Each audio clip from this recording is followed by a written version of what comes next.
which is this one, just published last week. Originally, the working title was the European Theater Almanac of World War II, until I had a heart-to-heart talk with one of my bloggers and editors that said, "You know what an almanac is, don't you?" And I went, "Yeah, it's a book full of stuff that's related." He goes, "No, it's an annual publication that you have to commit yourself to every year producing another volume. Remember the old Farmer's Almanac?" "Oh, no, that's not a good word." Then he goes, "No, that's not a good word. Come up with another one." The actual definitional thing, what I did write was an anthology, which is a collection of material that, in its formative stage, I thought it would be interesting to have stuff that never made it into the Normandy Book.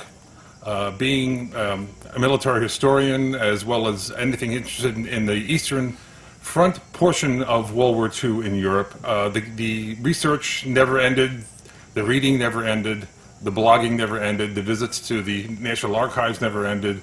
My friends in Finland and Moscow kept talking to me, so that's a good sign. So I decided to do something that hadn't been done before, is write something that was like the 500 level course of World War II in Europe with an emphasis on the Eastern Front. That's why you look at the subtitle of the book on the unique, unknown, and interesting information for those who are familiar with the Second World War, okay? So this is raising the bar a little bit to things that one of my bloggers said, "Ken, no one's going to want to read what he had the manuscript in his front of him. It's too narrow, the focus is too narrow, the armchair Joe of the historians is not going to be interested in what you're reading." And I said, "Well, I got good news for you. It wasn't written for him.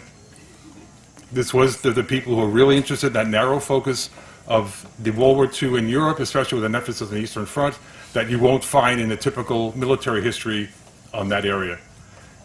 So besides the fact that nobody will buy the book because it's way too narrow, I decided, to hell with them, I'm going to write what I want to write. So let's get started. Since it is an anthology, it really doesn't have a timeline or a beginning and an end. It very much is like an almanac. You can open it any page and start reading. But it does have 6 major sections that I thought would help to organize the book, and I call them sections about things. One of the things we talked about is let me find that page. Here we go. The book is divided into 6 major sections: things general, things German, things Russian, things Allied, and things miscellaneous. Now I could talk all morning here, but I'm told I have an hour. If you don't finish with an hour, they're going to pull the plug on me. So let's get started. One of the things I found, what I'll do is read a small excerpt from the book, and I'll take any questions that you have regarding that particular area. If not, we'll just move along to the next one. The selection of the items was mine and mine alone, so if you have any complaints about the selection, I'm the guy you want to complain to. So,